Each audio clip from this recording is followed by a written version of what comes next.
모처럼 우리 시장이 크게 반등해줬습니다. 외국인 선물 순매수세, 기관들의 현물 매수세까지 크게 더해진 날이었는데 하지만 아직 시장의 방향성 판단하기는 좀 이른 시점인 것 같죠. 미국 근원물가 4.3% 둔화되긴 하지만 결코 아직 낮은 수준 아니고요.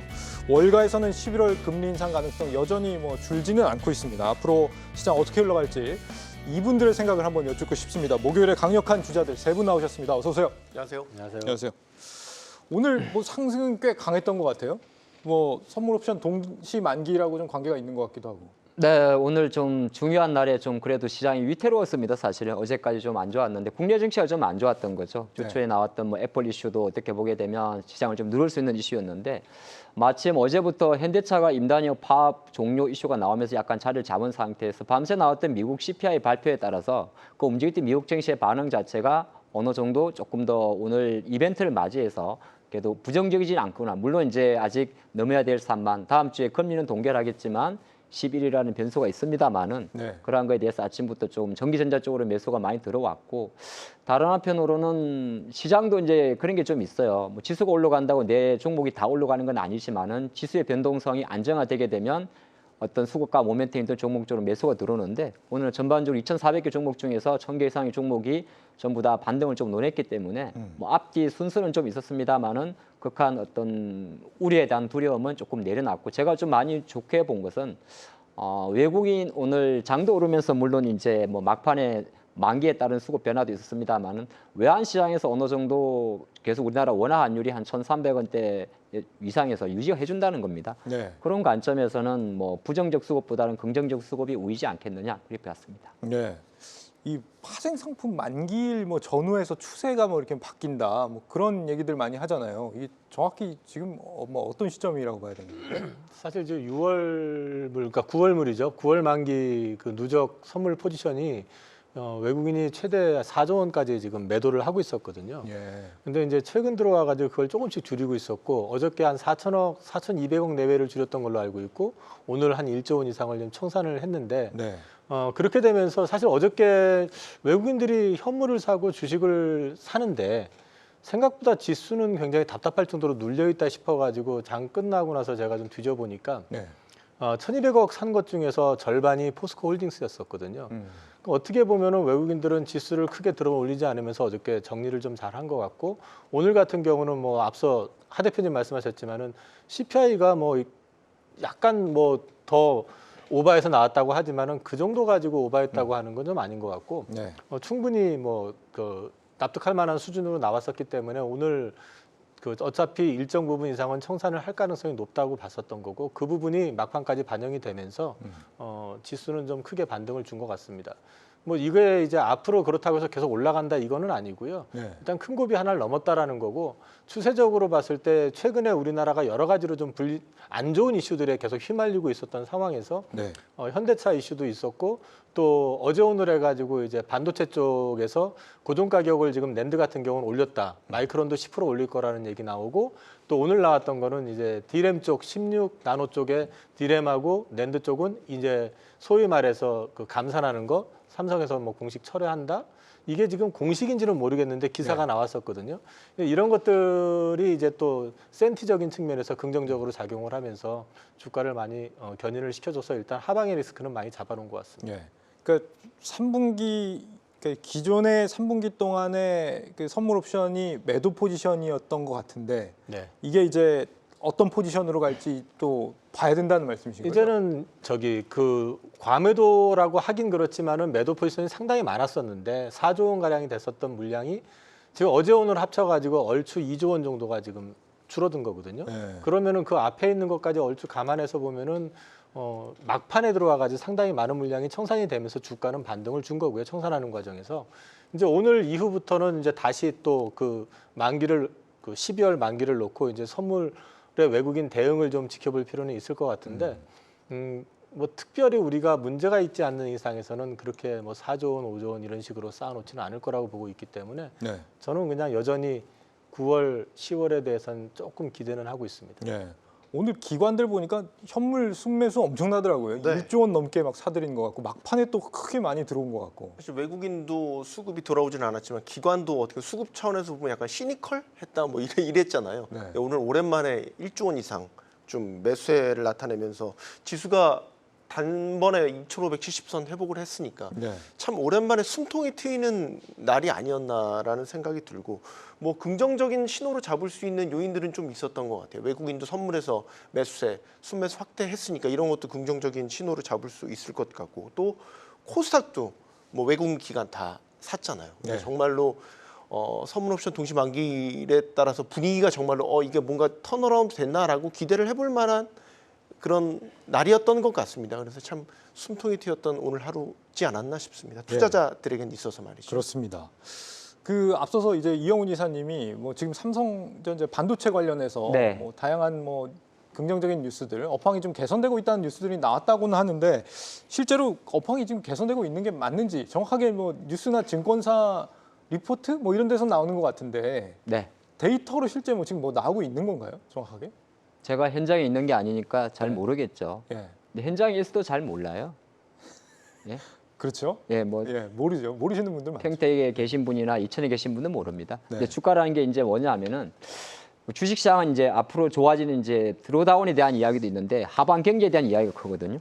이게 업황이 좋아집니까에 대한 질문과 주가 같은 경우 약간의 괴리가 있습니다. 그러니까 무슨 말이냐면 어저께 이제 시장에서 그런 이야기가 나왔죠. 삼성전자가 모바일 디램의 가격을 20% 인상한다. 네. 그래서 실제적으로는 저도 확인해봤는데 이제 전단 수요처라 할 수 있는 샤오미라든지 기타 스마트폰 제조사한테 확인해도 거기서는 아직 확인이 안 되는 내용입니다. 근데 이제 삼성전자가 그래도 모바일 디램의 가격을 올릴 수가 있다고 하고 그런 상태에서 또 앞으로 뭐 HBM에 연결시키지 않는다 하더라도 메모리 시장 같은 경우도 앞으로에 대한 전망 자체가 조금 높다고 본다면 시장은 먼저 좀 반응을 하는 거고요. 실제적으로 우리가 이거를 확인한 시점에서 아까 이사님이 그러셨죠. 현물 가격은 스팟 프라이스라고 해가지고 디램 익스체인지 같은 데서 매원 그 사양마다 가격이 보입니다. 반도체 현물 가격. 그렇죠. 근데 예. 고정 가격 같은 경우는 그 말 그대로 이 컨트랙트 코스트 이 프라이스이기 때문에 한 3개월인가요? 인터벌을 갖고 계속 후행성을 보이고 있거든요. 네. 근데 고정 거래 가액을 만약에 올린다는 인상이 많이 나오면 이미 현물 가격은 바닥을 치고 돌아서는 거거든요. 그러니까 실제적으로 우리가 고정 거래 가격이 반영된 게 눈으로 확인됐을 때는 이미 현물 가격은 저점 대비해서 많이 올라간 거예요. 그런 관점에서 이제 시장은 좀 움직였다 볼 수 있는 것 같고 아까 제가 선물 옵션 이야기해서 조금 제가 개인적인 사견을 좀 붙여보면 네. 우리가 말 그대로 많은 투자분들이 만약 선물이라는 거는 이제 만약에 매도를 포지션을 갖고 있으면 내려가면 수익이 나는 거잖아요. 주식으로 생각하면 공매도 같은 건데 방향성을 논하면은 근데 4만 계약, 5만 계약이라는 거는 이거는 계약이지만은 금액으로 바꾸면 조 단위가 돼요.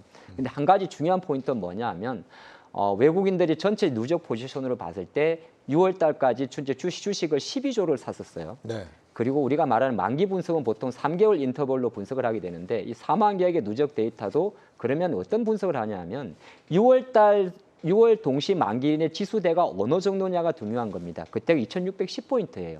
코스피 200 지수 기준으로 342.25거든요.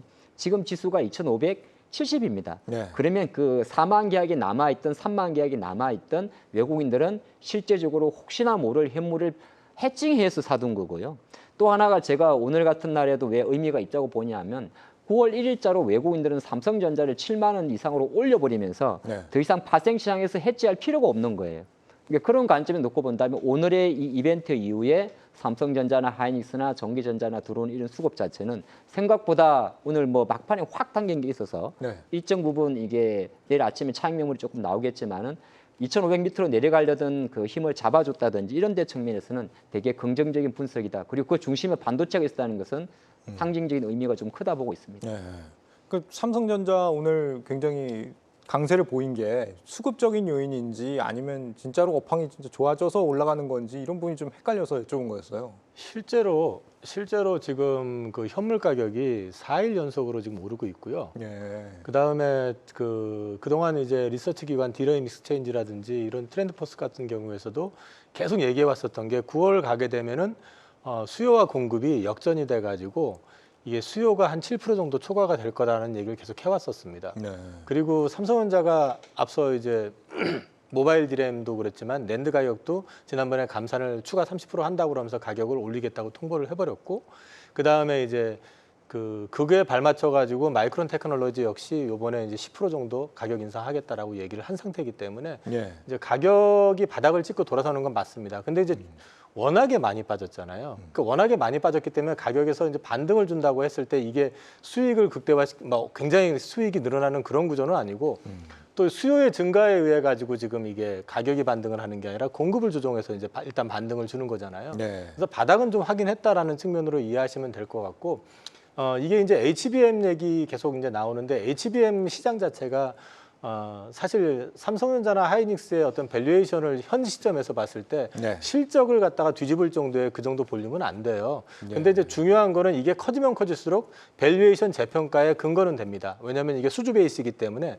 마진율도 높고 이게 커지면 커질수록 좋아지는 건 분명하지만 지금 현 시점에서 수익을 극대화시키는 측면에서 놓고 봤을 때 지금 현지 시점에서는 적자폭을 줄여가면서 저점을 좀 다져가면서 바닥을 이제 확인하는 그런 그림으로 좀 이해를 하시는 게 맞을 것 같고, 추가적으로 이제 앞으로 좋아지는지 여부는 사실은 좋아지는 징후는 많습니다. 스마트폰도 지금 중국 쪽에서도 수요가 늘어나고 있다는 게 나왔었고, 노트북 역시 마찬가지로 인텔도 그렇고 몇 군데서 이미 그 수요가 지금 하반기 증가하기 시작했다는 얘기들이 나오고 있고, 서버 쪽도 마찬가지이기 때문에 네. 일단 바닥은 찍었다. 그런 맥락에서 봤을 때 다시 급락하면서 이전처럼 막 흔들리는 그런 패턴은 나오긴 쉽지 않을 것 같다. 그렇게만 보시면 될 것 같습니다. 알겠습니다. 반도체 얘기 이따가 좀 더 해보도록 하고요. 일단 어제 나온 근원 CPI는 뭐 4.3% 전년비, 전월비로는 예상보다 약간 올랐다 뭐 그러던데 환호할 만한 수준은 아닌 거죠? 그러니까 물가가 그래도 기조적으로는 잘 잡혀가고 있다. 근원 물가를 보면 전월비 내려갔으니까요. 네. 안도할 만한 숫자도 확인됐는데 반대로 이제 또 언제든 튀어오를 수도 있겠네? 라고 이제 헤드라인 CPI를 보면 그런 부분들을 갖고 있으니까 양단에 긍정적으로 볼 점, 부정적으로 볼 점 좀 같이 확인이 됐기 때문에 이거를 미국에서 어디에 무게 중심을 두고 볼 거냐라는 거에 따라서 해석이 달라질 수 있잖아요. 그래서 밤사이에 이제 미국도 초반에 나스닥 선물이 확 떨어지고 CPI 발표된 다음에 네. 떨어지고 이제 막상 개장했었을 때도 지수가 빨간불 켰다가 파란불 켰다가 좀 이제 혼재되는 혼란스러운 양상을 보였거든요. 물론 이걸 우리 시장에서는 조금 뭐 편안하게 받아들였던 것 같아요. 근데 이제 물가가 커졌다는 게 단연 유가 때문이라는 걸 우리가 다 알고 있는 상황이기 때문에 네. 이 유가라는 예상치 못한 뭐 예상했던 변수지만 이 변수 자체가 언제까지 그럼 영향을 미칠 것이냐 이 부분을 놓고 봐야 되거든요. 오늘도 엄청 올랐던데요. 또 네. 물가. 그러니까 WTI 기준으로 보면 이제 $90를 넘을 거라고는 이제 다 예상을 하고 있죠. 네. 근데 이제 이거를 단기간에 어떤 트레이더들의 어떤 수요 공급의 어떤 거래 차원에서 이게 일어나는 거냐, 아니면 정말로 지금 오펙 보고서나 IEA 보고서처럼 연말로 갈수록 수요가 공급을 앞질러가는 이런 차원의 가격을 올려갈 것이냐, 이 부분에 대한 이제 논쟁이 필요한 건데 미국만 놓고 본다면요, 원유 수요 자체는 8월이 정점이에요.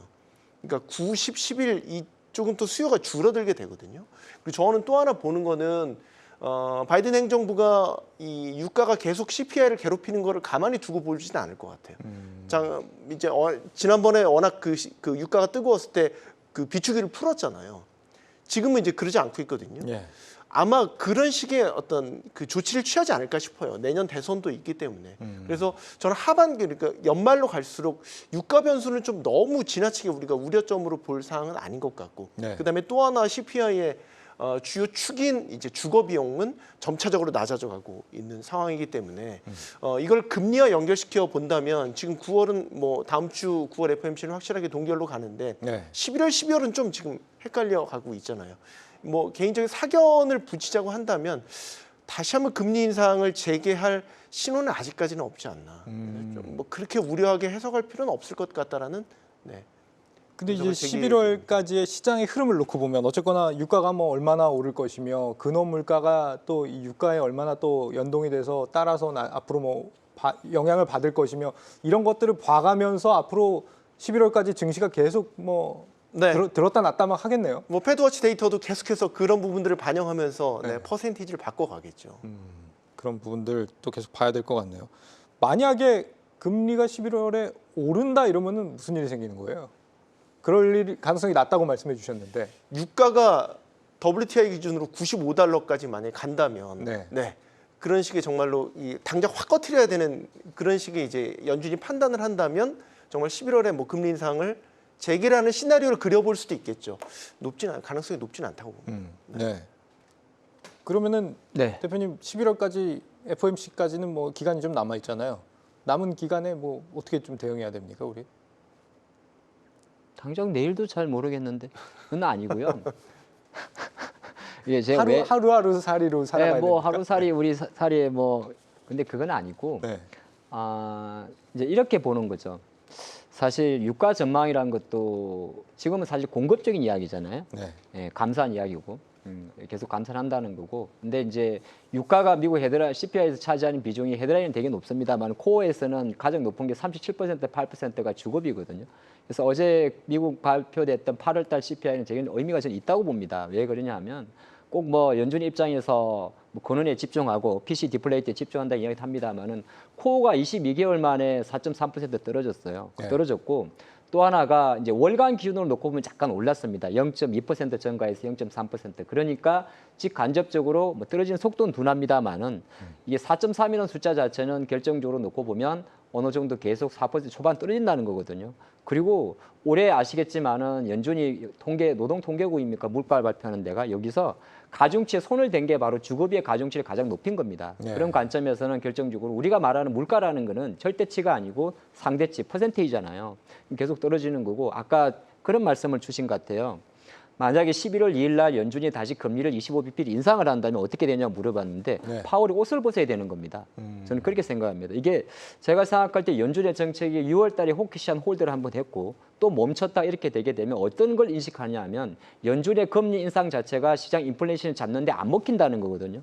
그럼 더 이상 연준은 금리 정책을 통해 가지고 긴축을 강화하는 정책을 펼 수가 없어요. 네. 그러니까 자기들의 논리는 맞습니다. 무슨 말이냐면 높은 인플레이션을 잡기 위해서 고강도 9번의 상당히 급속도의 금리 정책을 펼쳤는데 올해부터 그거 자체를 25bp라는 베이비 스텝을 가지고 인상하다가 멈추고 인상하다가 멈춘다는 말은 또 외적인 요인한테 손을 벌린다기 때문에 저는 생각할 때 미리 물론 이제 우리가 한 달 반 이야기를 할 건 아닙니다만은 최소한 지금부터 한 10월 중하순까지는 우리가 9월달 CPI를 발표할 확인할 물가지수 살펴볼 한 달 동안에는 연준에 대한 어떤 그 노이즈는 생각보다 좀 낮지 않을까 그렇게 보고 있습니다. 네. 우리 시청자분들이 하 교수님 그러는데 교수님이셨어요? 가끔 뭐 수업은 나가는데 바빠서 예. 알겠습니다. 하 교수님이라고 불러드릴까요? 아닙니다. 예. 알겠습니다. 오늘 나온 특징적인 뉴스들 몇 개 좀 짚어보고 가죠. 먼저 삼성전자가 인도의 이 5G 장비 생산 공장을 추진한다라는 설이 인도 경제 매체를 통해서 나오고 있는데 그러니까 중국에 지을 수가 없으니까 인도에 짓겠다 이런 것 같아요. 중국에 지을 수 없으니까가 아니고요. 네. 지금 인도에서 지금 중국 기업들을 거의 배제하는 분위기거든요. 네. 그 얼마 전에 이제 그 배터리 업체 하나도 그 투자하겠다고 의향서 제출한 거 거절당했고, 그다음에 또 기사 보셨겠지만은 그 중국 철강에 대해서 관세, 고율 관세 이제 부과하는 얘기도 나왔었고, 그 이쪽 통신 장비 쪽으로 해가지고 화웨이 거 배제하는 쪽으로 인도는 지금 정한 상태이기 때문에 뭐 인도의 희망 사항일 수도 있고요. 사실은 이게 삼성에서 확인된 게 아니고. 아직은 지금 기사로만 지금 나온 거기 때문에 뭐 네. 명확하게 말씀드리긴 좀 그런데 가능성은 있죠. 그러니까 화웨이를 배제한다고 쳤을 때는 결국에는 경쟁사가 될 만한 회사들 가운데서 인도 입장에서 봤을 때 가격적인 면에서나 어떤 품질 면에서 그나마 좀 자기네들한테 좀 적합한 기업은 아무래도 삼성일 가능성이 높으니까 예, 그런 맥락에서 좀 그런 기사가 나오지 않았나 싶네요. 아니, 마침 오늘 5G, 6G 관련해서 한미 양국이 뭐 공동으로 연구 개발을 한다.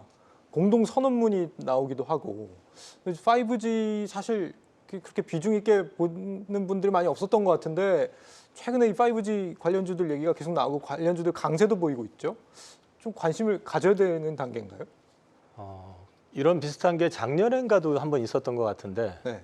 하도 많이 당해가지고 그걸 어디까지 믿어야 될지. 미국에서 5G 투자 들어간다고 해가지고 5G 관련된 주식들이 작년 초였던 걸로 기억하는데 네. 그때 한동안 좀 붐을 일다가 도로 확 꺼져버리고 그랬기 때문에 지금은 이걸 가지고 뭐 표준화를 한다 하는 것도 사실 지켜봐야 될 부분인 것 같고요. 그리고 사실 미국에서 5G 투자하는 그 내용만 가지고도 우리나라 그 5G 관련된 삼성전자도 위시해가지고 엄청 크게 수익 날 것처럼 그때 기사도 나오고 리포트도 나오고 했었거든요. 예. 결과적으로는 그렇게 안 됐거든요. 그래서 이거는 좀 지켜봐야 될 부분이 좀 있을 것 같습니다. 예. 그냥 테마성으로 지금은 좀 이해하는 게 어떨까 싶습니다. 예. 자, 그런데 미국이 또 이 동맹국들을 대상으로 화웨이 통신 장비 사용 현황 파악을 준비 중이다 이런 소식도 들렸거든요, 평론가님. 네. 국내 기업 중에 화웨이 장비 쓰는 곳을 좀 찾아보겠다라는 걸 같은데 네. 보니까 뭐 LG U 플러스 화웨이 장비 많이 쓴다고. 네. 괜찮은 겁니까 여기는?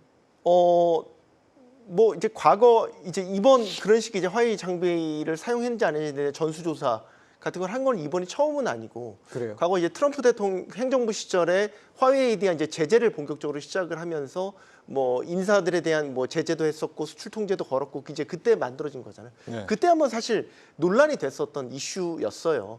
그래서 비공식적으로 이제 국내 통신사들이 사용하는 통신 장비에 대한 조사도 이루어졌다 이제 이런 루머도 돌았었고 그때 확인됐던 게 LG U 플러스였거든요. 근데 이제 이번에는 지금 의회에서 아예 입법을 시켜서 이 관련 동맹국들에 대한 통신 장비 전수 조사를 하겠다라는 거고 이제 입법이라는 이제 좀 다른 차원의 그 시도가 이루어지고 있다라는 거. 그리고 최근에 화웨이폰이 7나노급 칩을 사용한 게 이제 확인되면서 미중 갈등이 다시 한번 불거진 시점에서 지금 이 법안이 추진되는 거잖아요. 네. 의회 내에서도 중국 강경파들에 대한 목소리가 커지는 시점에서도 이 법안이 지금 통과가 된 거기 때문에 그래서 의미 있게 본 건데 사실 최근에는 기술적으로도 꼭 어떤 일정 브랜드의 통신 장비만을 쓸 필요가 없는 그런 기술적 허들이 다 넘어섰기 때문에 이 이슈는 뭐 어떤 특정 통신사의 악재다, 뭐 어떤 뭐 이런 거 반사이익을 누릴 것이다 이렇게 해석할 필요는 없는 이슈 같다 이렇게 생각합니다. 알겠습니다. 미국과의 협업 이슈가 자주 나오는 것 같습니다. 포스코 홀딩스가 세계 최대 암모니아 생산 기업 CF 인더스트리즈와 미국 내 블루 암모니아 생산을 위한 협력을 한다. 블루 암모니아가 또 뭔가요? 그게 이제 그 공해를 갖다가 거기서 이제 탄소 포집을 해가지고요. 거기서 암모니아를 추출을 한 걸 갖다가 이제 블루 암모니아라고 하거든요. 보통 이제 블루라고 붙이는 경우에는 이제 그 공해상 탄소가 포함되어 있는 그 배기 물질이라든지 이런 거에서 따로 그 탄소를 포집해 버린 거. 포집이라는 건 갖다 이제 그 걸러내는 거죠. 걸러내 가지고 그 암모니아를 추출하는 이 작업을 가지고 이제 그 블루 암모니아라고 하는데 이제 보통 그 오리지널 탄소가 배출되지 않는 환경에서 이제 발생을 하는 거는 이제 그린이라고 표현을 하고요. 네. 이게 이제 수소 쪽으로도 이제 그린 수소, 블루 수소 이렇게 이제 구분이 되고 하는데 여기서 암모니아를 추출을 해갖고 이걸 한국에 갖고 와가지고 이거를 다시 또 수소로 환원을 해가지고 이제 수소 환원법을 활용을 해가지고 소위 말해서 이제 그 선을 뽑아내는. 철강을 뽑아내는 그 작업을 하겠다라는 거거든요. 네. 당장에 지금 이걸 진행을 하는 게 아니라 이제 좀 장기적인 안목으로 이제 가는 건데 지금 현재는 그 석탄이나 이런 거 이제 고로를 이용을 해가지고 불을 떼가지고 지금 뽑아내고 있는 걸 탄소 배출이 엄청 많이 되고 있죠. 그렇죠. 그거를 가지고 하게 되면은 이제 아무래도 이제 탄소세 이슈가 이제 발생이 될 거고 그러면은 이제 유럽연합이나 미국 쪽에서 이제 아무래도 거기에 대한 페널티를 계속 크게 물기 때문에 2050년을 탄소 제로로 목표로 해가지고 그 작업을 진행을 하고 있고 그 작업의 일환으로 이걸 일단은 계약을 이제 협의를 해가지고 이제 가져오기로 한 것 같아요. 근데 이거는 뭐 큰 그림에서 봤을 때는 포스코 홀딩스의 미래 가치를 높이는데 굉장히 중요한 역할이고요. 철강의 어떤 밸류 재평가도 가능한 그런 이슈이기 때문에 굉장히 긍정적인 뉴스라고 보셔도 될 것 같습니다. 이사님 포스코 잘 아시니까 지금 포스코는 이 탄소 국경세 요거 준비가 잘 되고 있는 상황인가요? 하고 있는 거죠. 아직 하고 있는 중. 하고 있는 거고 네. 그다음에 지금 저기 철강사들 가운데서 그 탄소세에서 지금 현재 자유로울 수 있는 철강사는 하나도 없습니다. 네. 그리고 지금 당장에 그걸 과세하는 건 아니고 근데 지금 현재로 봤을 때는 그 기술 하이렉스 공법이라고 하는 건데 그 기술을 지금 시연을 해가지고 실제로 제품을 생산을 부분적으로나마 할 수 있는 회사가 전 세계로 봤을 때 몇 개 안 돼요. 거의 없어요.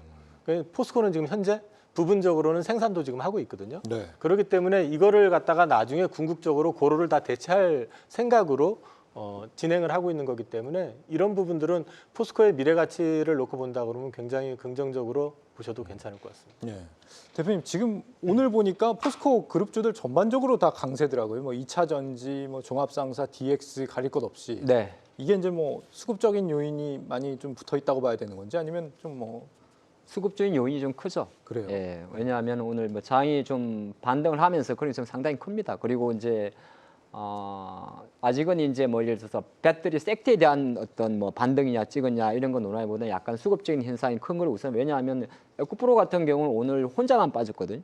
예. 오르지 못한 거죠, 쉽게 말해서. 예. 다른 종목들은 좀 반등이 나왔는데 사실 이제 뭐 지금 상황에서는 배터리 업황에 대해서 예를 들어서 이제 바닥이다 그렇게 논하기보다는 지금 포스코 그러니까 이런 거죠. 포스코 홀딩스의 주가가 지금 50만 원 초반씩 게다가 55만 원 올라가고 네. 포스코 퓨처엠의 주가 자체가 40만 원대에 상당히 견조하다고 해서 전체적으로 업황 자체가 다시 배터리 쪽으로 확 들어오냐 아니냐 그에 대한 이슈는 아직 아닌 것 같고 제가 그래도 조금 배터리 투자하시는 분한테 조금 지켜볼 이슈는 뭐냐 하면 이게 우리나라가 장을 움직이는 게 큰 자금이 들어올 때가 패시브 자금이잖아요. 그러니까 패시브 자금은 대부분이 시가총액 상위로 들어옵니다. 근데 코스피는 시가총액의 비중을 타게 되면 전기전자가 압도적으로 높고요. 코스닥은 이제 지금 같은 경우는 뭐 약간 분산은 돼 있습니다. 반도체 소부장이 조금 더 많긴 한데 보통 들어올 때 전차로 들어오거든요. 그럼 전기전자의 전이 이제 보통은 반도체로 먼저 들어오는데 이 큰 자금은 들어옵니다만 이거는 삼성전자 하이닉스로 들어오는데 네. 개별주 낙수 효과를 봤을 때는 삼성전자의 주가가 폭등할 때보다 하이닉스의 주가가 상당히 견조할 때 떨어지는 낙수 효과가 훨씬 큽니다. 그러니까 상승 종목 있는 거고 그러면 이제 뭐냐면 주식을 할 때는 대장주라는 게 있잖아요. 예. 우리가 엔비디아 올라가면 HBM 관련주 봐야지 이런 식으로. 근데 코스닥에서는 아직 배터리에 대한 대장주가 조금 없어요. 그러려 그러면은 시장 수급 관점에서 예를 들어서 LG 에너지솔루션의 주가가 조금 더 투자가들이 안심할 정도 수준으로 해서 50만 원 지금 수준이면 대략 한 55만 원 정도 그렇게 올라오는 경우에서 조금 자는데 그래도 그나마 부정보다는 희망이 조금 많았던 수급이지 않나 저는 그림 보고 있습니다. 예. 아직 2차 전지 좀 관망하는 움직임으로 봐야 된다라는 시청자분들의 의견도 있는데 지금 2차 전지는 어떻게 보십니까, 그러면? 지금 뭐 증권사 리포트도 그렇고 전체적으로 업계 분들도 말씀하시는 게 양극재 기준으로 말씀을 드리면 9월 달이 그러니까 3분기가 가장 안 좋고 그다음에 4분기부터 회복을 하는 그런 그림을 계속 제시를 하고 있었고 네. 실제로 지금 수출 데이터라든지 이런 걸 봐도 3분기가 가장 안 좋을 가능성이 현재로서는 높아 보입니다. 그렇게 보면은 지금 양극재 주가의 그동안 최근의 하락도 설명이 가능하고요. 그리고 어저께 제가 사실 2차 전지 관련된 주식 중에서 양극재 주식들만 놓고 계속해가지고 살펴봤었는데 네. 양극재 같은 경우는 서서히 좀 바닥을 좀 확인하고픈 어떤 시도가 좀 있는 것 같다는 느낌을 좀 솔직히 좀 받았었고 포스코홀딩스 같은 경우는 어저께 사실 되게 불안하게 끝이 나긴 했지만 그냥 제가 봤을 땐 차트상으로 하방으로 맥시멈 간다 그러면 50만 원 정도가 일단 저는 생각을 했었거든요. 예. 근데 오늘 뭐 아침에 기사를 굉장히 뭐 강한 기사를 지금 연달아 내면서 주가를 강하게 반등을 시킨 거 봤을 때는 뭐 포스코홀딩스 역시도 마찬가지로 3분기 이 기간 동안에는 바닥은 잡는데 문제는 4분기 넘어가기 시작하면은 또 대주주 양도세 이슈가 또 이제 발생이 되겠죠. 올해 네. 가장 많이 올랐던 섹터이기 때문에 네. 그렇기 때문에 올 한 해 연말까지는 상단은 계속 말씀드리지만은 지난번에 고점이 이미 확인이 된 상태이기 때문에 네. 너무 공격적으로 이 주식 지금서부터 간다라고 보시지 마시고 좀 눌렸을 때 오히려 없으신 분들 모아가시는 전략. 그다음에 좀 어느 정도 올라왔을 때는 그때는 뭐 좀 단기 매매하실 분들은 파셔도 괜찮고 아니면은 뭐 가치를 보시는 분들 같은 경우는 그냥 계속 가져가셔도 크게 무리는 없는 위치가 아닌가 싶은 생각을 하고 있습니다. 예. 2차 전지 관련해서는 실적 전망이 단기적으로는 좀 힘들 수 있다라고 보는 게 테슬라발 이제 가격 경쟁이 이제 촉발이 되면서 그 여파가 전기차에만 미치는 게 아니라 배터리 가격 지금 경쟁으로도 지금 펼쳐지고 있거든요. 중국이 많이 하는 게 이제 LFP 배터리, 우리가 3원계 배터리잖아요. 네. 근데 지금 LFP든 3원계도 지금 테슬라발 전기차 가격 할인 때문에 다 영향을 받아서 두 자릿수 가격 그 할인이 나타나고 있단 말이죠. 네. 여기에 보통 이제 광물 가격도 주요 광물이 이제 리튬 같은 경우도 보통 2달 정도 가격 연동제를 가지면 2달 정도의 이제 기간을 보게 되는데 최근에 2달 넘게 뭐 넉 달 이렇게 가격이 계속해서 추세적으로 떨어지고 있기 때문에 네. 지금 구간으로 본다면 실적이 그렇게 확 반등의 포인트를 마련할 만한 그런 환경들이 아니라고 말이죠. 그러니까 주가는 저는 잘 모르겠습니다. 실적 면에 있어서는 당분간 좀 힘들게 봐야 되지 않을까라는 생각을 자꾸 갖게 됩니다. 네. 조금만 제가 보완을 좀 시켜드릴게요. 이제 말씀하신 그 부분에 대해서 이제 우선 탄산리필 가격 같은 경우는 지금 중국산 제품들이 제조원가 수준에서 지금 계속 머물러 있거든요. 그런데 과거를 돌아보면은 뭐 유가도 마이너스가 났었기 때문에 더 빠질 수도 있겠지만은 보통에 이렇게 이제 원가 수준에서 계속 판매가 되고 더 빠지게 될 경우에는 일반적으로 생산을 안 하거나 이제 판매를 좀 줄이게 되잖아요. 그러면서 이제 가격이 어느 정도 그 리튬 가격 같은 경우는 바닥권에 지금 근접해 있는 것 같고, 또 한 가지는 이제 그 작년하고 조금 차이가 나는 거는 이게 Q가 많이 늘어난다는 거죠. 그러니까 이제 P는 떨어졌는데 Q가 늘어나면서 실제로 보면 8월 수출 데이터를 보게 되면은 특정 지역을 보면은 이제 Q는 좀 많이 늘어가지고 오히려 이제 금액으로 봤을 때 조금 회복이 되는 그림도 사실은 있어요. 물론 이게 이제 이전에 2분기라든지 이럴 때 대비해 가지고는 분명히 수익성은 안 좋아지는 건 맞지만, 그러니까 바닥권이라고 말씀을 드리는 거는 3분기가 저점이라고 말씀을 드리는 거는 이런 부분들을 근거로 했을 때 그런 그림이 보여진다는 거고, 4분기부터 지금 이제 그 기대하고 있는 부분들은 전체적으로 Q는 올라오면서 이 P 가격도 바닥에서 조금씩 회복이 될 가능성이 있다라고 지금 현재는 보고 있는 것 같습니다. 네. 그런 거죠. 이게 이제 뭐 2차 전지도 그렇고 자동차도 그렇고 내려가면 올라가면 다 좋다 그러고, 근데 이게 이사님 말씀하신 대로 달라진 게 뭐냐 하면, 그동안에는 이제 리튬 가격 상승에 따라서 양극재 가격의 주가가 올라가고 실적이 왔어요. 근데 이게 아시겠지만 올해 들어서 중국이 과거에 우리가 반도체나 디스플레이 했던 정책과 똑같은 정책을 펼칩니다. 제조원가 수준으로 리튬 가격이 내려간 것도 한편으로는 과잉 생산인 거거든요. 과잉 생산하고 비아디라는 CATL 같은 경우가 적극적으로 릴리스를 하다 보니까 물량 나오는 거고, 그럼 어쩔 수 없이 중국의 입장에서는 자기들이 일단 캐파 확보 우선입니다.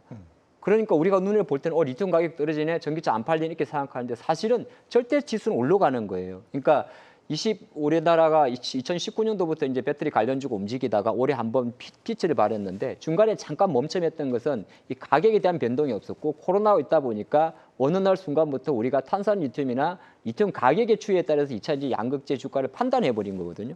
근데 이건 다시 원집으로 가고 있는 거고, 지금 시장에서 나오고 있는 어저께 그런 이야기죠. 오늘 왜 2차전지 올랐습니까? 라고 말을 한다면 저는 이 이야기 하고 싶어요. 오늘 뭐 장이 좋아서 이렇게 보시는데 그건 너무 지엽적인 거고, 지금 EU가 유럽연합이 지금 그렇게 이야기를 하고 있죠. 중국이 지나친 보조금을 정책을 펼쳐서 점유율을 넓히고 하는 거에 대해 규제를 하겠다. 그럼 그래 됐을 경우에 수혜를 볼 수 있는 건 역시나 또 테슬라다 이렇게 돌아가는 거거든요.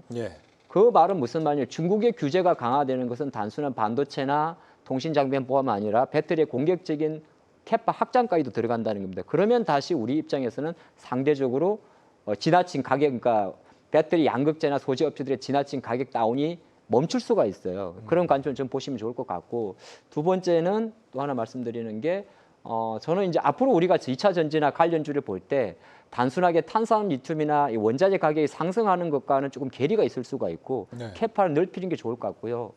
우리나라가 한국 3사가 글로벌에서 지금 LG, 삼성, SDI가 CATL에 비해서 그러니까 중국 업체를 빼고 1위입니다만은 1위의 증가폭이 감소되는 거는 사실은 퍼센테이지에 대한 이율이지 절대 파이는 커지는 거거든요. 그렇게 보신다면 뭐 지나치게 끝났다 안 끝났다 이런 것보다는 약간 속도의 조절과 우리의 이제 배터리 주 볼 때는 Q의 좀 관점에서 집중하는 게 어떨까 싶습니다. 그리고 한 가지만 더 덧붙이면은 테슬라가 이제 수혜를 볼 수 있다라는 것도 이제 기사도 좀 나오고 했는데, 테슬라가 이제 유럽으로 파는 게 대부분 중국에서 이제 만들어지는 것들이거든요. 그래서 사실 그것도 규제 대상이 될 가능성이 높다라는 또 분석도 있어요. 그래서 사실 그렇게 될 경우에는 우리나라 그 배터리 업체들한테는 또 다른 기회가 이제 제공이 될 수가 있는 거죠. 왜냐하면 현지에서 지금 배터리를 제대로 양산할 수 있는 유럽 쪽에 있는 그 배터리 업체들이 별로 없어요. 그리고 아직까지 대량 양산의 경험을 갖고 있는 기업체도 없기 때문에 우리나라 배터리 셀 업체라든지 양극재라든지 이쪽은 오히려 그게 물론 기간이 한 13개월 정도 조사한다고 하더라고요. 근데 그게 확정이 되게 될 경우에는 우리 기업들한테는 오히려 그 기회가 될 수도 있는 거죠. 어쨌거나 뭐 성장 산업이다. 계속해서 성장하는 거는 뭐 틀림이 없다라는 말씀 주신 것 같아요. 앞서 하던 반도체 얘기 조금만 더 해보겠습니다. SK 하이닉스가 오늘 3% 강세 보였는데, 자사의 서버용 D램을 인텔의 CPU에 탑재했더니 최고의 성능이 나왔다라는 내용의 백서를 공개를 했는데, 이 백서가 뭐 어떤 의미가 있는 거예요? 그 전부터 이제 엔비디아 칩 관련해 가지고 그쪽이 워낙에 이제 커져 버리니까 우리는 HBM으로 대응을 해서 이제 그 부분적인 이익만 챙기고 있었지만은 실제로 삼성이랑 하이닉스가 연산 기능이 가능한 이제 반도체를 지금 계속 개발을 해왔었단 말이에요, D램 쪽으로. 아마도 그게 이제 DDR5 쪽에 이제 그게 있는데 그거를 갖다가 인텔 서버에 적용을 했던 것 같고요. 이게 제대로 이제 상용화가 되고 시연이 될 경우에는 또 다른 차원에서 기회 요인이 생기는 거라고 보셔도 괜찮습니다. 그리고 이 기능 자체가 이제 점점 업그레이드가 되면 될수록 오히려 가격도 당연히 좋아지겠지만은 이제 소위 말해서 엔비디아만의 일방 독주가 아니라 이게 좀 확산이 될 수 있는 여지도 이제 만들어지게 되는 거거든요. 그런 맥락에서 봤을 때는 상당히 의미는 있습니다. 그러니까 하이닉스를 보면은 뭐 기대감들도 있는데, 그러니까 아직 주가는 뭐 7월 고점에는 못 미치는 수준이죠. 그리고 화웨이 이슈 때문에 하이닉스가 불똥이 튀는 게 아니냐 이런 우려들도 좀 있는 것 같고요. 근데 그거는 그냥 지금 뭐 오비락처럼 이런 안 좋은 이슈들이 터졌는데 그것까지 터지니까 이제 좀 두드러지게 해석은 됐지만 네. 하이닉스가 미국의 제재를 그 감시망을 피해서 굳이 화웨이에 이 칩을 납품해야 될 이유도 없을 뿐더러 그 이슈가 터지자마자 적극적으로 대처를 했잖아요. 네. 부인했고 조사하겠다라고 얘기를 했고 이런 전반적인 그 주변 상황을 보면 뭐 일시적으로 끝날 이슈라고 보고요. 하이닉스 뭐 증권사 보고서 최근에 이제 괜찮게 나왔잖아요. 네. 뭐 순손실 감소 1조 원 이루어질 것이다. 내년 1분기에는 이제 이 흑자 전환할 것이다. 이런 식의 이제 긍정적인 보고서들 사실 뭐 SK 하이닉스에 대한 보고서는 증권사마다 좀 캐릭터가 있어서 그걸 감안해서 보기는 해야 되는데 네. 괜찮은 투자자들이 이제 눈여겨볼 만한 보고서들이 많이 나온 것도 어느 정도 영향을 미친 것 같고요. 미국에서 암이 이제 네. 상장을 하니까 네. 뭐 삼성전자가 거의 또 주주로 참여를 하지 않습니까? 뭐 그렇기 때문에 그 간접적인 어떤 그런 수혜도 같이 받고 있는 것 같아요. 이런 부분들을 말씀드리고 싶습니다. 낸드 관련 쪽 뭐 반도체 소부장 이쪽이 오늘 좀 강세를 보이는 것 같은데요. 네, 그건 이제 업황과 좀 같이 되는 내용인데, 네. 그러니까 한 7월 달, 8월 달까지만 해도 대부분의 시장에서 움직이는 반도체 소부는 HBM 관련주들이었어요. 뭐 한미 반도체, 이오테크닉스, 기타 많은 종목들이었는데, 네. 제가 8월부터 오른 종목들을 놓고 보면 약간 우리가 말하는 이제 메모리 쪽에서 전담 공정에 있는 장비주들이 좀 많이 올라옵니다. 뭐 예를 들어서 원익 IPS, 유진테크, 뭐 주성 엔지니어링 이런 종목들 대부분 원래 이제 후공정 쪽도 합니다만 대부분의 산업 자체가 반도체 선단 공정, 전담 공정에 있는 기업들인데 네. 이런 기업들이라든지 아니면은 예를 들어서 약간 반도체 종목들은 원래 장비 소재 순인데 일부 소재 관련주를 할 수 있는 하나 머티리얼즈, 물론 하나 머티리얼즈는 하이닉스가 움직이니까 같이 움직이는 것도 있을 수 있는데 이런 것 자체는 지금 아까 우리가 서두에 말씀드린 데 마찬가지로 반도체 업황 전체 메모리 업황에 대한 어떤 이슈가 있는데 이게 왜 그러냐면 사실 PC사 우리가 메모리 반도체 얘기할 때 세 가지 정도 이야기를 합니다. 데이터 센터는 괜찮고 PC하고 모바일은 안 좋다. 근데 모바일은 어쨌든 간에 말은 많습니다만은 애플은 9월 달에 신제품을 출시하고 본격 글로벌 릴리스가 10월부터 이어집니다. 그리고 삼성이 예년보다 달리 갤럭시 S24를 좀 빨리 출시한대요. 네. 그러면 선반에 먼저 들어가는 거고 PC 같은 경우는 뭐가 또 달라지냐면 데스크탑 쪽은 좀 합니다만 아이패드 같은 경우는 계속 올레드 삼성의 라인업을 늘리긴단 말이죠. 네. 그런 관점에서는 사실 어느 정도 이제 더 이상 나빠질 거 없다는 심리가 좀 있는 것 같고 아까 하이닉스 잠깐 이야기하면 그때 하웨이 그 메이트 X6에 네. 60에 이제 하이닉스의 LP DDR5가 들어갔다. 그러면 이거는 요새 만든 거거든요. 예. 하이닉스 현재 반도체 매출의 절반 정도가 중국에서 나오니까. 근데 이거는 그 하이닉스 측에서 공식 부인할 수밖에 없는 게 그 중간 유통 대리점을 통해서 만약에 암암리에 유통됐다고 해석하면 그 유통 대리점들은 다 잘리는 거예요.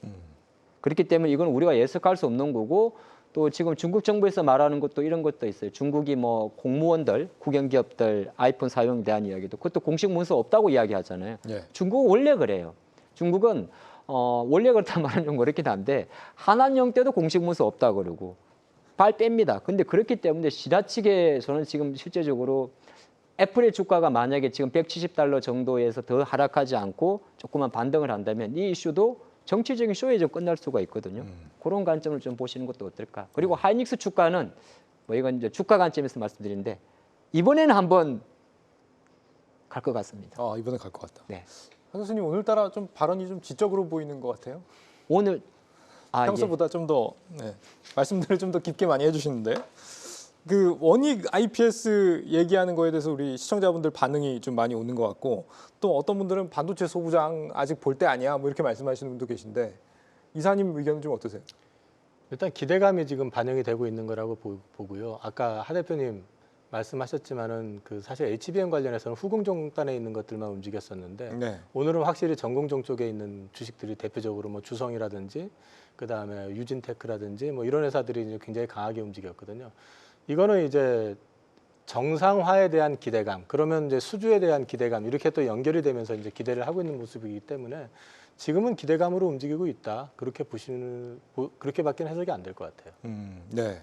ARM 상장 이슈 앞서 우리 평론가님도 말씀을 주셨잖아요. 지금 전 세계 모바일 AP의 90% 이상을 담당한다는 오늘 밤에 나스닥에 이제 상장을 하게 되는데 네. 공모가가 최상단인 51달러. 주당 네. 51달러. 네. 이게 뭐 싼 건지 비싼 건지 모르겠어요. 51달러. 그건 이제 뚜껑 열어보면 이제 판가름이 나겠지만 공모가 높이려고 엄청 노력 많이 했잖아요. 네. 네, 엄청 많이 하고 그래서 소위 이제 앵커 투자자들 투자 끌어들이기 위해서 노력도 많이 했고 TSMC가 뭐 1억 달러 투자했다고 이제 보도도 나왔으니까. 네. 뭐 엔비디아, TSMC, 삼성전자 소위 그 ARM에 관심이 있고 협력 지금 끈끈하게 하고 있는 업체들 다 주주로 있고 신규 투자도 나서고 하니까 분위기는 분명히 흥행인 건 분명히 맞는 것 같아요. 그래서 기업 가치로 따지면 545억 달러, 우리 돈으로 약 72조 원 이렇게 된다라고 하죠. 그래서 일단은 초기에는 흥행을 분명히 성공한 것 같은데 이제 나중에 좀 주가가 제자리를 이제 찾아가는 과정에서 이제 얼마나 그 조정이 될지는 그거는 아직은 좀 네. 모를 것 같고요. 다만 이제 저는 ARM이 상장을 함으로써 이제 우리가 관전 포인트로 삼을 수 있는 거는 그동안 좀 미국 시장에서는 기술주들의 관심이 이제 약간 기운이 빠졌었는데 ARM 상장하면서 기술주들에 대한 관심도 좀 다시 한번 일으키지 않을까라는 생각도 들고 뭐 IPO 자체에 대한 뭐 대여들의 IPO에 대한 관심도 다시 좀 커지지 않나라고 네. 생각을 해요. 그래서 소위 말해서 응원단장 역할을 ARM이 할 거라는 기대감이 지금 네. 미국 시장 내에 있는 건 분명히 해 보이고요. 다만 이제 ARM이 엔비디아와 같이 AI에 대한 수요를 직접적으로 받는 업체냐 그건 분명히 아닙니다. 조금 이제 비껴가 있는 부분이 있고요. 다만 이제 ARM의 미래 가치를 평가를 했었을 때 모바일 분야에 대한 AI가 이제 접목이 되는 그런 부분들을 봤었을 때 ARM의 역할이 커질 거라고 보기 때문에 미래 가치를 높게 평가하고 있는 그런 상황입니다. 이게 전 세계 반도체 기업들이 다 넘보는 회사잖아요. 뭐 어떻게든 좀 지분을 같이 좀 걸쳐보려고 했던 걸로 저는 기억을 하는데 네. 51달러 투자하실 건가요? 안 합니다. 안 하세요? 네. 어째서? 우리나라 삼성이 하이닉스 있는데 뭐하러는 아니고요. 이게 말을 좀 잘 해야 되는데 사실은 저는 그렇게 이런 소프트뱅크 도와주는 일이라 좀 생각을 하고 있는 거고 네.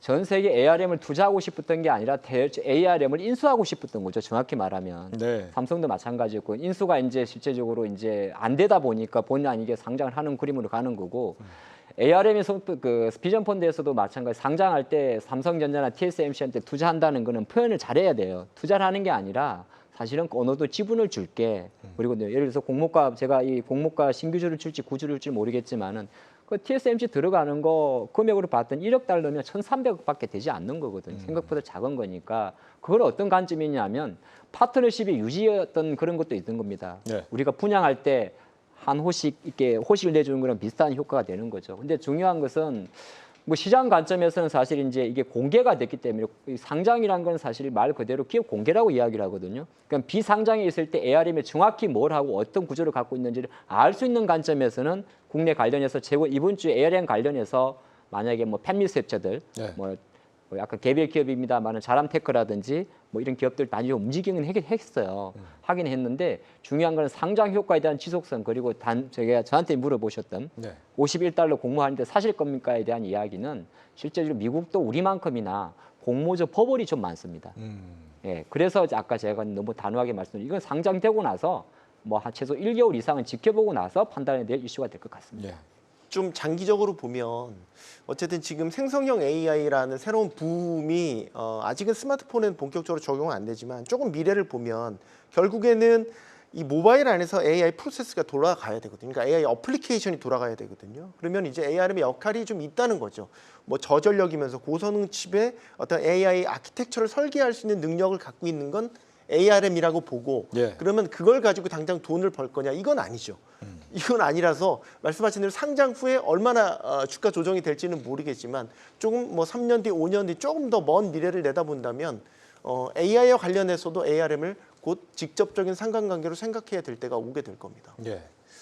이제 한 3분 좀 남짓 남았는데 오늘 이후에 뭐 시장이 많이 바뀐다 그래요. 그런 기대감들이 있는 것 같아요. 앞으로 증시 흐름 어떻게 대응하는 게 좋다. 좀 한 번씩 좀 말씀 여쭙고 끝내죠. 저는 뭐 추석 전까지, 그러니까 저는 길게 봐가지고는 계속 9월, 10월은 그래도 좀 숨쉴 구간을 주지 않겠느냐라고 여전히 생각을 하고 있고, 네. 추석 전까지는 주가가 좀 많이 올라가면 혹시라도 그러면 현금 비중을 조금 늘릴 생각이고요. 이거는 뭐 개인적으로 추석 트라우마가 좀 있어가지고 전에도 한번 말씀드렸지만은 제가 추석 전에 한번 집중 매수했다가 그 추석 연휴 마지막 날 그 회사에 뭐였죠? 그 디폴트 나가지고 리먼 브라더스 터지는 바람에 한번 혼이 났었던 기억이 있기 때문에 예. 그때 이후로는 추석 전에는 조금 현금 비중을 주가 올라가면 정리하는 그런 패턴으로 가고 있는데 저는 어쨌든 그렇게 보더라도 10월 달 일정 시간까지는 좀 반등을 좀 주지 않을까. 거기에서는 좀 충분히 좀 트레이딩이 가능하지 않을까 싶습니다. 네. 대표님은요? 네, 저도 뭐 이제 다음 주 미국이 금리 발표가 있습니다만은 거의 동결이 좀 유력해서 아마 시장은 외적인 변수보다는 이제 개별적인 변수를 많이 활용할 것 같고, 지수는 어제 이번 주를 기점으로 어느 정도 반등세를 좀 볼 것 같습니다. 그래서 만약에 삼성전자가 7만 원대 전후, 하이닉스가 12만 원대 전후, 그리고 뭐 기타 종목들이 좀 견조하면 섹터는 약간 두 가지로 나누는 게 좋을 것 같습니다. 지금 시세가 좋은 반도체 쪽을 좀 주력으로 좀 보시면서 그리고 나서 이제 9월 중 하순과 연휴란 이벤트를 생각했을 경우에는 지수에 어떤 숨이 나온다면 혹시나 9월 말 10월 초수는 또 중국 관련 요코 관련 내수주들이거든요. 네. 최근에 좀 많이 올랐다가 주춤되고 있었던 뭐 화장품이라든지 중국 요코 관련주들도 지금 IT가 먼저 갈 때는 많이 안 치고 가겠지만은 중간중간 계속 끈을 놓지 않았으면 좋겠다. 그렇게 보고 있습니다. 예. 평론가님 의견 있으세요? 네, 저는 그냥 단순하게 다음 주 FOMC 이제 동결이 유력한 상황이니까 그 이후에 이제 11월, 12월을 두고 여러 전망들이 나올 텐데 유가 변수가 확 튀지만 않는다면 다시 금리 인상을 재개할 가능성은 낮다라고 보고 그러면 우리 증시에서도 수급적인 차원에서 좀 풀릴 수 있는 계기가 마련되지 않을까라고 해서 조금만 더 기다려보자. 이제 다음 주 얼마 남지 않았다라는 기대를 말씀을 드립니다. 다음 주요? 다음 주 뭐 중요한 게 있나요? FOMC. FOMC. 네. 네네. 알겠습니다. 네, 정부와 금융당국이 은행 대출 금리를 낮게 유도하는 바람에 통화정책 약발이 안 먹혔다. 한국은행이 오늘 이렇게 작심 발언을 했습니다. 실제 기준금리가 높아졌다는데도 7월 한 달에만 시중에 풀린 유동성 25조 원이나 된다고 하죠. 부채 폭탄에 우리 경제 성장 엔진이 꺼져가고 있다라고 하는데 이제는 진영을 떠나서 모두가 이 상황을 좀 심각하게 받아들여야 할 때가 아닌가 싶은 생각이 듭니다. 저희는 다음 주 월요일에 다시 찾아오겠습니다. 여러분 고맙습니다.